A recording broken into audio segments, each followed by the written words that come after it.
অভিষেক বন্দ্যোপাধ্যায়কে চ্যালেঞ্জ জানিয়ে পালিয়ে যাওয়াকে নওশাদ সিদ্দিকী বলে। ডায়মন্ড হারবার প্রার্থী হতে চেয়েও ডিগবাজি খেতেই তাকে কটাক্ষ করলেন দেবাংশু ভট্টাচার্য। এই জন্যই বলি, পান্তা ভাত খেয়ে বিরিয়ানি ঢেকুর তোলা উচিত নয়। ভাঙড়ের আইএসএ বিধায়ককে কটাক্ষ করে পোস্ট করেছেন দেবাংশু ভট্টাচার্য।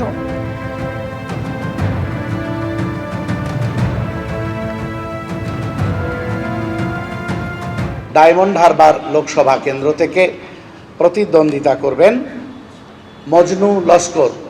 আমাদের পার্টির স্টার ক্যাম্পেনার নওশাদ সিদ্দিকী, সেই স্টার ক্যাম্পেনারকে যদি একটা নির্দিষ্ট লোকসভা কেন্দ্রে আমরা প্রতিদ্বন্দ্বিতা করতে দাঁড় করিয়ে দিই, তাহলে এই স্টার ক্যাম্পেনারের যে মূল কাজ, স্টার ক্যাম্পেনারকে কাজে লাগিয়ে পার্টির যে অগ্রগতি গোটা বাংলায় ঘটছে, এবং সবচেয়ে বড় কথা, গোটা বাংলার প্রতিবাদী কণ্ঠস্বরের যিনি প্রতিনিধি, তাকে এভাবে আমরা একটা নির্দিষ্ট কেন্দ্রে আটকে রাখতে চাইনি।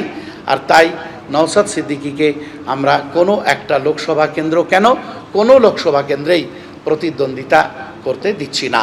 এটা পার্টির সিদ্ধান্ত। নওশাদ সিদ্দিকীর নেতৃত্বে আইএসএফ লড়ছে, নওশাদ সিদ্দিকীর নেতৃত্বে বিরোধীরা লড়ছে, নওশাদ সিদ্দিকীর নেতৃত্বে বিরোধী মানুষ লড়ছে। সুতরাং ভয় পেলে কোনো প্রার্থীই আমরা দাঁড় করাতাম না। নওশাদ সিদ্দিকী গোটা যুদ্ধে নেতা, সুতরাং নওশাদ সিদ্দিকী ভয় পায়নি, নওশাদ সিদ্দিকী ভয় পাবে না। কার সুবিধা হবে আর কার অসুবিধা হবে, রাহুল গান্ধী পিএম হবে না মোদি পিএম হবে, এই হিসাব কষতে কষতে আজকে আমরা জোট করতে করতে ভোটের নোটিফিকেশনের এতদিন পর্যন্ত আমরা অপেক্ষা করলাম যে মোদিবাবুকে ওখান থেকে হারিয়ে অন্তত অন্য কোনো একটা শক্তি, ওখানে বৈশ্বিক ধর্মনিরপেক্ষ শক্তি।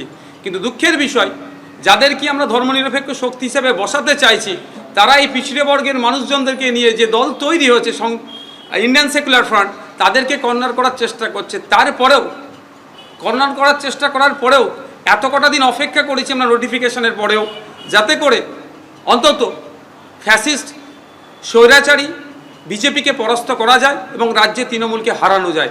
কিন্তু দুঃখের বিষয়, জানি না কোন দলের মধ্যে আরএসএসের কে ঢুকে বসে আছে, বৃহত্তর স্বার্থের কথা ভেবে তৃণমূল বিজেপিকে যাতে না বাংলাতে হোঁচট খায়, হয়তো তাদের মাথায় এরকমভাবে ঢুকিয়েছে। সেই জন্য আমরা কম্প্রোমাইজ করতে করতে 20, 14, 12, 10, 9, 8, 7 এসে পৌঁছে গেলাম। তারপরেও গ্রিন সিগন্যাল পেলাম না। যারা সবথেকে বেশি বলেন আমরা বিজেপির বিরুদ্ধে লড়াই করি বা তৃণমূল বিরুদ্ধে লড়াই করি।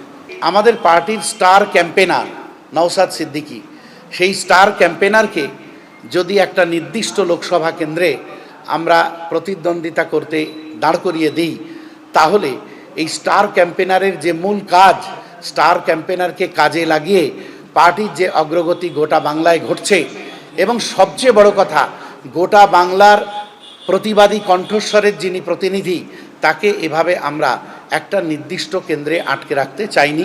আর তাই নওশাদ সিদ্দিকীকে আমরা কোনো একটা লোকসভা কেন্দ্র কেন, কোনো লোকসভা কেন্দ্রেই প্রতিদ্বন্দ্বিতা করতে দিচ্ছি না।